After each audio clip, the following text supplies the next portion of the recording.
Culiacán despertava sob o sol impiedoso de Sinaloa. E para Valentina Torres, de 9 anos, aquele era apenas mais um dia de fome e desespero silencioso. Havia 3 meses, ela e sua tia Carmela viviam nas ruas depois que um incêndio consumiu o cortiço onde moravam na colônia Las Flores, deixando-as sem nada além das roupas do corpo. Os pais de Valentina haviam morrido 2 anos antes num acidente de ônibus na estrada para Mazatlán. E desde então, Carmela, uma mulher de 50 anos, com problemas nas costas, tentava sustentá-las com trabalhos esporádicos de limpeza. Agora, vendiam chicletes e água gelada nos semáforos da Avenida Insurgentes, enquanto dormiam num albergue superlotado que as expulsava às 6 da manhã. Naquela tarde de julho, o calor era sufocante, e a fome de Valentina havia se tornado uma dor física constante. Não comiam nada substancial. Há 2 dias apenas algumas tortilhas duras e água da torneira. Carmela prometera à sobrinha que conseguiriam algo decente. Hoje, talvez algum vendedor de tacos lhes desse as sobras da manhã, ou alguma alma caridosa comprasse uma torta para elas. Caminhavam pela Zona Dourada, onde os restaurantes elegantes serviam comida que Valentina só conseguia imaginar pelo aroma que escapava pelas portas. Pararam em frente ao Las Palmas, um restaurante sofisticado, frequentado por empresários políticos e fazendeiros ricos da região. Carmela ficou na esquina envergonhada demais para se aproximar, mas Valentina, impulsionada pela fome, que apagava qualquer timidez, caminhou até a área da varanda, onde alguns clientes almoçavam sob guarda-sóis brancos. Joaquim Guzmán estava ali, sentado com 4 homens que qualquer morador de Culiacán reconheceria como parte de sua segurança pessoal. Ele usava uma camisa branca, simples jeans e botas de couro. Seu uniforme discreto de sempre. Ninguém no restaurante fazia alarde de sua presença em Sinaloa. Certas pessoas eram parte da paisagem, reconhecidas, mas não mencionadas em voz alta. O garçom acabara de servir uma mesa generosa, com camarões ao molho, aguachile, carne assada, costelas enchiladas, suíças, guacamole fresco e tortilhas de farinha recém-saídas da chapa. O cheiro era insuportavelmente delicioso e chegava até a calçada, onde Valentina observava completamente, hipnotizada. Sem pensar muito, a menina atravessou os poucos metros que a separavam da mesa e, com voz trêmula, mas clara, perguntou: "Senhor, o senhor pode me dar o que sobrar?"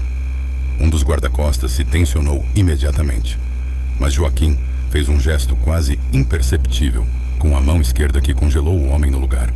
Ele tirou os óculos escuros e olhou para a menina, registrando cada detalhe. O vestido cor-de-rosa desbotado, mas limpo. Os tênis furados, amarrados com um barbante. O cabelo negro preso num rabo de cavalo desfeito. E principalmente os olhos castanhos enormes, que o encaravam diretamente, sem medo ou malícia. Apenas fome honesta e uma dignidade estranha para alguém tão pequeno. "Como você se chama?" "Menina", perguntou ele com voz suave. "Valentina, senhor", respondeu ela sem desviar o olhar. "E sua família onde está?" "Só tenho minha tia", disse ela apontando para Carmela, que observava a cena paralisada de terror na esquina. Joaquim acenou para que Carmela se aproximasse e fez um gesto para o dono do restaurante, que veio correndo nervoso. "Traga uma mesa para elas e sirva o que elas quiserem. Tudo por minha conta. Não podemos pagar, senhor", sussurrou Carmela tremendo. "Ninguém está pedindo dinheiro", respondeu Joaquim.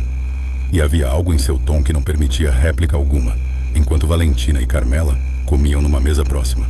Joaquim as observava discretamente, entre conversas com seus homens, vendo como a menina comia devagar, saboreando cada garfada, mas sem desesperação, mantendo uma compostura que parecia impossível em alguém tão jovem e obviamente faminta. Quando terminaram, ele se levantou e caminhou até a mesa, ignorando os olhares tensos de seus guarda-costas, que não gostavam quando ele fazia essas coisas imprevisíveis. Se sentou na cadeira vazia e perguntou diretamente: "O que aconteceu com vocês? Por que estão na rua?" Carmela hesitou por um longo momento, mas algo nos olhos dele, uma mistura estranha de autoridade e interesse genuíno, a fez falar. Começou a contar sobre o incêndio, sobre a morte. 2 pais de Valentina, sobre como ela mesma não conseguia trabalho fixo, porque suas costas não aguentavam o esforço pesado, sobre o albergue superlotado, onde mal conseguiam um colchão, sobre a escola, que Valentina teve que abandonar, porque não tinham documentos, nem endereço fixo, para manter a matrícula. Joaquim escutou em silêncio absoluto, seus olhos fixos em Carmela, depois em Valentina, absorvendo cada palavra. Quando ela terminou, ele chamou um de seus homens com um assobio baixo e sussurrou instruções em seu ouvido. "Vocês vêm comigo", disse ele. Simplesmente, Carmela começou a protestar, farfalhando desculpas. Mas ele a interrompeu com gentileza. "Não vou fazer nada com vocês. Podem confiar nisso." Foram levados num Suburban preto, com vidros polarizados, até um conjunto habitacional modesto, mas bem mantido na colônia Guadalupe, onde Joaquim as conduziu pessoalmente a um apartamento pequeno no segundo andar. O apartamento tinha móveis básicos: uma geladeira, um fogão, uma mesa com 4 cadeiras e 2 camas arrumadas com cobertores limpos. "Vamos morar aqui?", perguntou Valentina, com os olhos arregalados, olhando em volta como se fosse um palácio. "Por enquanto", respondeu ele, entregando 2 chaves a Carmela. "Amanhã cedo vai vir um amigo meu buscar. Você tem trabalho numa mercearia perto daqui. Não paga muito, mas é estável. E dá para viver." Carmela começou a chorar, cobrindo o rosto com as mãos. "Não sei como pagar ao senhor. Não estou pedindo nada em troca", disse ele. E depois olhou para Valentina. "E a menina sabe ler?" "Sim, senhor. Estava no 4º ano, antes do incêndio." "Bom, isso também vou resolver. Vou falar com uma escola." Antes de sair, Joaquim se agachou para ficar na altura de Valentina e falou, olhando nos olhos dela: "Você foi muito corajosa hoje. Mas meninas, corajosas como você, não precisam pedir sobras. Precisam ter pratos cheios. Sempre se lembre disso." Nos dias seguintes, tudo o que Joaquim havia prometido aconteceu. Como se fosse mágica, Carmela começou a trabalhar numa mercearia, cujo dono claramente tinha alguma relação com Joaquim. O salário era modesto, mas suficiente para comida, transporte e algumas roupas. Uma semana depois, Valentina foi matriculada numa escola primária a 3 quarteirões do apartamento. E no primeiro dia, a diretora lhe entregou 2 uniformes completos, uma mochila nova, repleta de cadernos, lápis-borrachas e até uma caixa de lápis de cor. Quando Carmela perguntou quem havia pago tudo, a diretora apenas disse um benfeitor anônimo que ajuda crianças necessitadas. Os meses foram passando e a vida de Valentina e Carmela encontrou finalmente um ritmo estável, uma normalidade que parecia impossível apenas alguns meses antes. O fantasma da Rua da Fome e do medo constante foi se dissipando lentamente, substituído por uma rotina simples, mas profundamente digna. Valentina florescia na escola. Sua inteligência natural finalmente tinha espaço para se desenvolver, e suas notas eram sempre as melhores da turma, especialmente em matemática e ciências. Às vezes, quando passavam em frente ao restaurante Las Palmas, Valentina olhava para dentro, esperando ver o Sr. Joaquim, o homem gentil que havia mudado suas vidas. Mas ele nunca mais apareceu. Quase um ano depois, numa noite de fevereiro, enquanto Valentina fazia lição de casa na mesa da cozinha, a televisão na sala transmitia um noticiário especial que fez Carmela derrubar a panela de feijão que estava mexendo. Haviam capturado Joaquim El Chapo Guzmán, o líder do cartel de Sinaloa, numa operação espetacular numa casa de segurança em Mazatlán, quando mostraram seu rosto na tela algemado, cercado por marines e policiais federais. Carmela sentiu o mundo girar. Era ele, o homem do restaurante. O homem que lhes dera teto, comida, trabalho, dignidade. "Tia, o que foi?", gritou Valentina assustada, com o barulho do metal batendo no chão. Carmela olhou para ver a sobrinha, que agora tinha bochechas rosadas, uniforme limpo e um sorriso permanente no rosto, e tomou uma decisão nada querida. Só caiu a panela. "Volta para sua lição." Valentina obedeceu, mas Carmela ficou paralisada, olhando fixamente para a tela, onde agora mostravam imagens de arquivo dos crimes atribuídos a El Chapo, os túneis, as fugas, as toneladas de drogas apreendidas, os mortos, o homem mais procurado do México, um narcotraficante responsável por violência incalculável, e também o homem que não conseguira ignorar uma menina faminta pedindo sobras.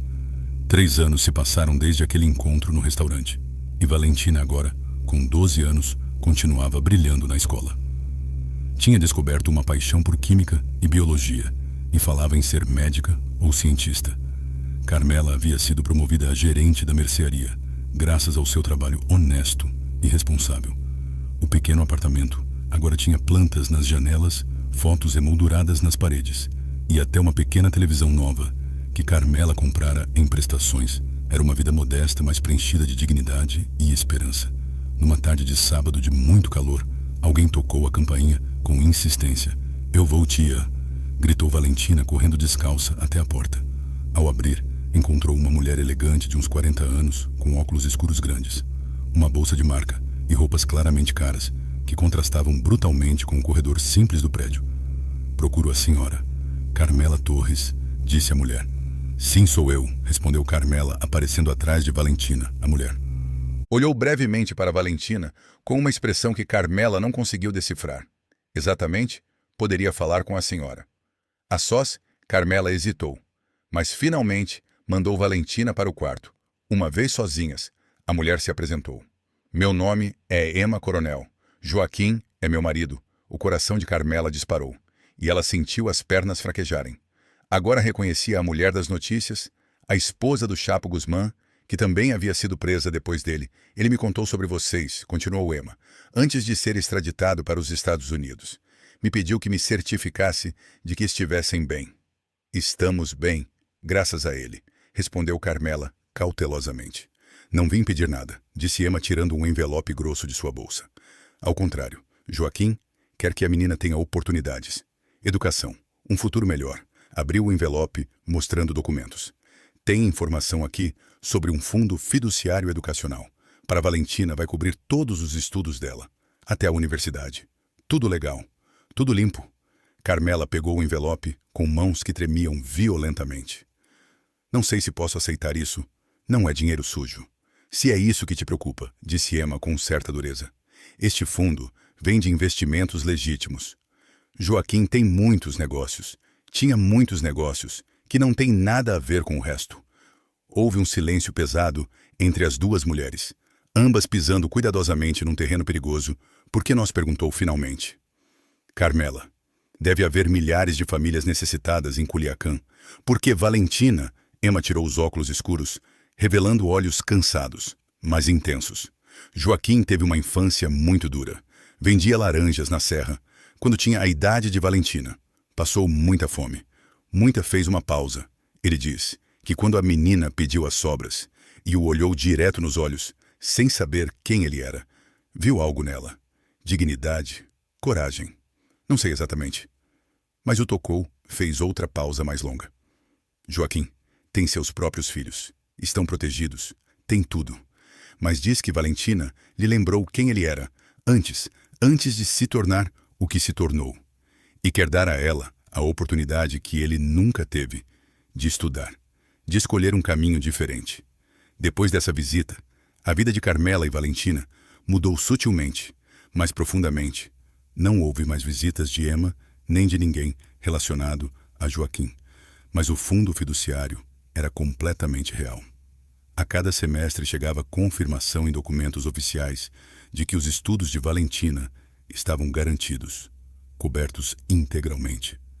Carmela se debatia constantemente sobre quando e como contar a verdade para Valentina, como explicar a uma criança que sua educação estava sendo paga por um dos criminosos mais notórios da história do México, como reconciliar a imagem do homem gentil do restaurante com a do narcotraficante das notícias sangrentas.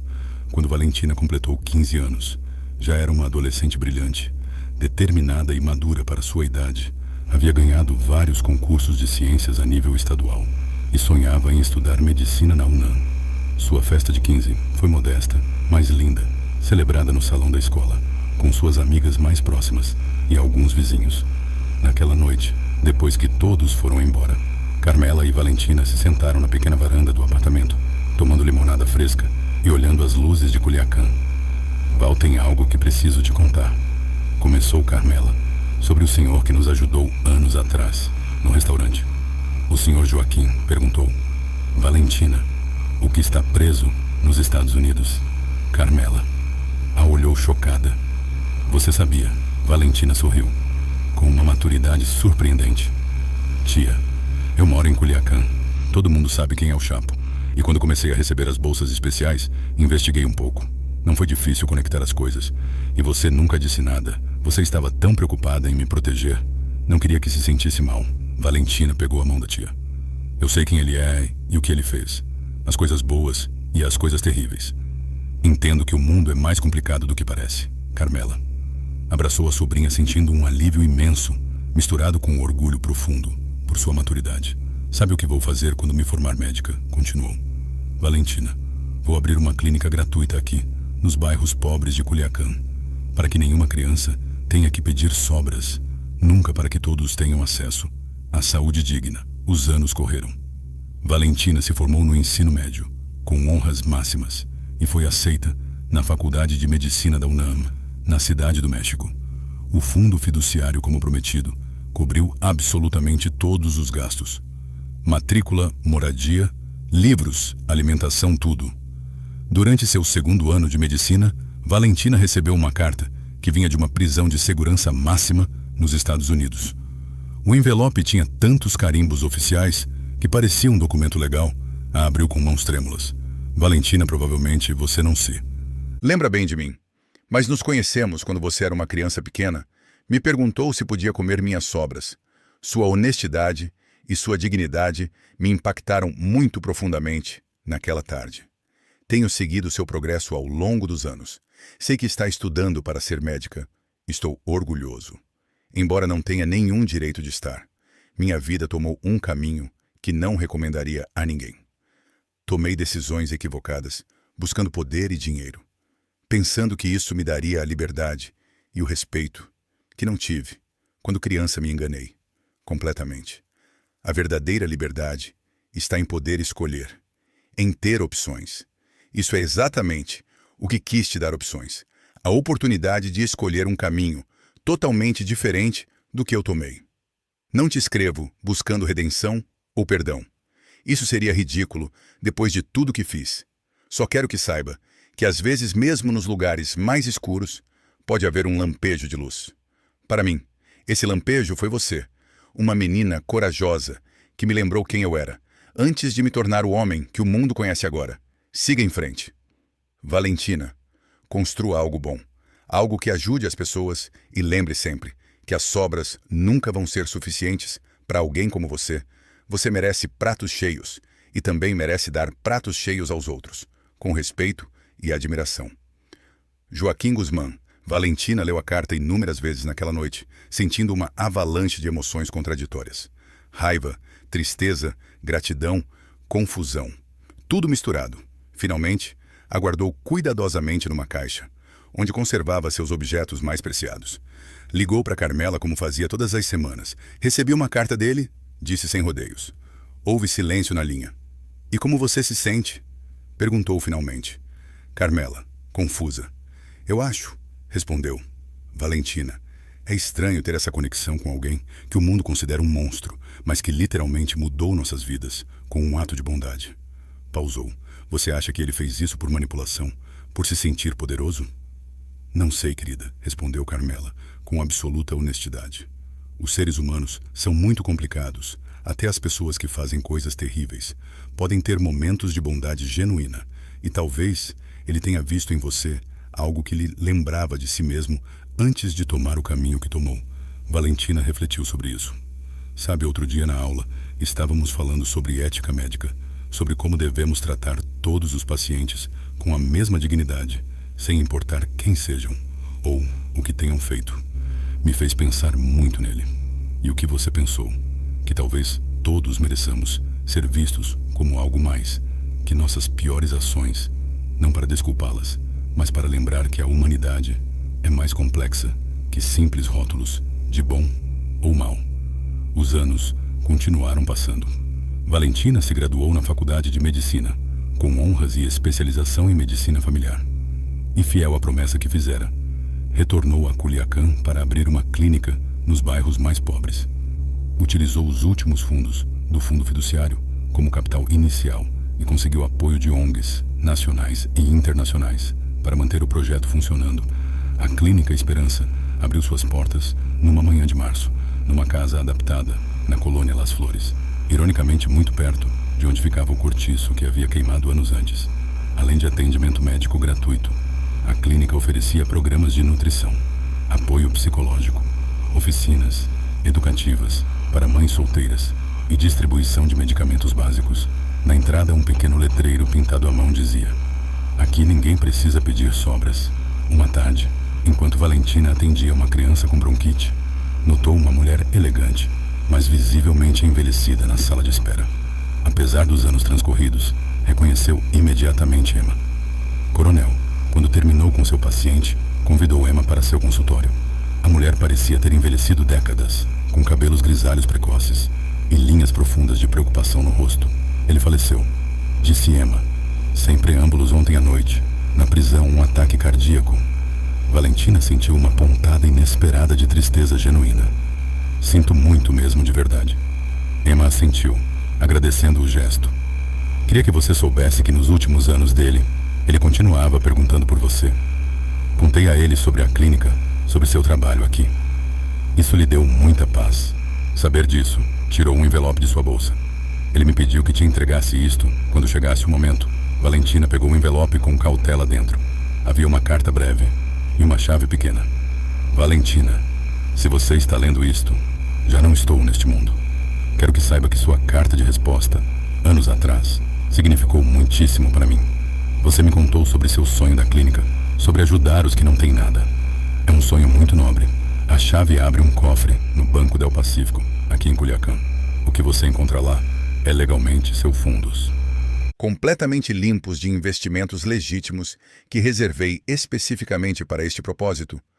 Use-os para expandir seu trabalho, para que nenhuma criança em Culiacán tenha que pedir sobras jamais, para que todos tenham acesso à saúde digna. Não busco limpar meu nome, nem minha consciência. Sei perfeitamente o que fui e o que fiz. Mas também sei que neste mundo tão complicado, às vezes um pequeno ato de bondade pode desencadear algo muito maior. Você é esse algo maior. Valentina, com respeito, admiração e gratidão. Joaquim, Valentina olhou para Emma, que claramente conhecia o conteúdo da carta. Não posso aceitar isto, disse. Finalmente. Seria como legitimar. O dinheiro é completamente limpo, interrompeu Emma. Foi verificado por advogados internacionais, precisamente porque ele sabia que você ia ter essa reação. E não é uma quantia obscena, só o suficiente para garantir que sua clínica possa continuar funcionando por muitos anos. Valentina permaneceu em silêncio, contemplando a decisão mais difícil de sua vida. Finalmente falou: se eu aceitar isto, será sob certas condições muito específicas. Quero que tudo seja completamente transparente. Quero auditores independentes, internacionais, que verifiquem a procedência de cada centavo, e quero que se estabeleça como uma fundação formal, não como uma doação pessoal para mim. Emma assentiu. Ele antecipou exatamente que você diria algo assim. Já está tudo preparado, segundo essas condições, antes de ir embora. Emma olhou ao redor da clínica, observando os pacientes na sala de espera. Mães, com crianças pequenas, idosos, trabalhadores, com uniformes gastos. Joaquim nunca conseguiu consertar seu próprio caminho, disse em voz baixa. Mas acho que encontrou certa paz, sabendo que ajudou alguém a escolher um completamente diferente. A Fundação Esperança foi oficialmente estabelecida um ano depois. Além de manter a clínica original, financiou programas de bolsas para jovens de bairros marginalizados, refeitórios comunitários e oficinas de capacitação profissional para mães solteiras, tudo auditado, transparente e legal. Valentina nunca ocultou a origem dos fundos iniciais, mas também nunca os usou como publicidade nas escassas entrevistas que concedeu a meios de comunicação. Falou com franqueza brutal sobre a complexidade moral de sua situação. Recebia ajuda de alguém que causou muitíssimo dano à nossa sociedade. Explicava: não posso mudar esse fato, nem pretendo justificá-lo, mas posso me certificar de que esse dinheiro agora sirva para curar em vez de ferir, para construir em vez de destruir. Com os anos, a história da menina que pediu sobras a El Chapo se tornou uma espécie de lenda urbana. Em Culiacán, alguns a contavam como um conto moral sobre redenção, outros como uma anedota curiosa sobre o lado humano do narcotraficante mais famoso do México. Poucos sabiam que era completamente real, e menos ainda conheciam o impacto duradouro que aquele encontro casual havia gerado. Uma tarde quase 20 anos depois do encontro no restaurante, uma menina pequena entrou sozinha na clínica. Esperança tinha aproximadamente a mesma idade que Valentina. Quando conheceu Joaquim, estava com roupas surradas, cabelo despenteado e olhos brilhantes de febre. "Onde está sua mãe?" perguntou Valentina. Agora uma médica experiente de 31 anos. "Trabalhando", respondeu a menina. "Mas minha garganta dói muito. E ela me mandou aqui. Disse que aqui vocês ajudam mesmo, que a gente não tenha dinheiro." Valentina examinou a menina com cuidado, diagnosticando uma amidalite aguda que requeria antibióticos. "Você está com fome?" perguntou enquanto escrevia a receita. A menina assentiu timidamente. Valentina a levou para a pequena lanchonete da clínica, onde serviam refeições gratuitas para pacientes que precisavam. Lhe serviu um prato generoso: arroz, feijão, frango, tortilhas e água fresca. "Come tudo o que você quiser", disse com um sorriso genuíno. "E se sua mãe precisar de ajuda com alguma coisa, diga para ela vir falar comigo." Enquanto a menina comia com fome, mas sem desespero, Valentina se sentou observando e, de repente, foi transportada no tempo para aquele dia distante no restaurante Las Palmas, quando ela mesma havia pedido sobras a um homem que resultou ser El Chapo Guzmán. Lembrou perfeitamente da fome, do medo, da desesperação absoluta e também da inesperada gentileza que mudou completamente o curso de sua vida. O mundo continuava sendo um lugar terrivelmente complicado, cheio de contradições brutais e zonas cinzentas morais. Culiacán ainda sofria profundamente os efeitos do narcotráfico. A violência continuava. As famílias continuavam sendo destruídas. A pobreza persistia. Mas num pequeno canto da cidade, numa clínica modesta chamada Esperança, algo genuinamente bom havia surgido daquela estranha interseção entre a inocência de uma criança e algum resto de consciência num homem que a havia escolhido. O caminho mais errado possível, quando a menina terminou de comer, levantou o olhar para Valentina. "Obrigada, doutora. Estava muito gostoso." "De nada, pequena", respondeu. "Valentina, lembre sempre disto. Você não precisa se conformar com sobras, nem você, nem ninguém. Você merece um prato cheio sempre." Enquanto via a menina ir embora, com sua medicina e uma sacola de comida, para levar para casa, Valentina pensou que talvez fosse exatamente assim que a redenção funcionava no mundo real, não como um grande gesto dramático de cinema, mas sim como uma corrente interminável de pequenos atos de bondade, que se estendiam muito, muito mais além de suas origens sombrias, transformando lentamente, dolorosamente, mas consistentemente, a dor em cura, o desespero em esperança, a escuridão em pelo menos um pequeno lampejo de luz. Culiacán continuaria sendo Culiacán, com todas suas complexidades terríveis e inescapáveis. O legado de homens como Joaquim Guzmán continuaria sendo complicado, majoritariamente destrutivo, impossível de romantizar. Mas no meio de tudo isso, uma menina que uma vez pediu sobras num restaurante havia crescido para se certificar de que outras crianças nunca tivessem que fazer o mesmo. E talvez, pensou Valentina, olhando sua clínica cheia de pacientes, essa fosse a melhor forma possível de honrar aquele estranho momento de humanidade compartilhada muitos anos atrás, não com monumentos nem glorificações absurdas, mas sim com a simples promessa cotidiana e concreta de pratos cheios e dignidade para todos, sempre.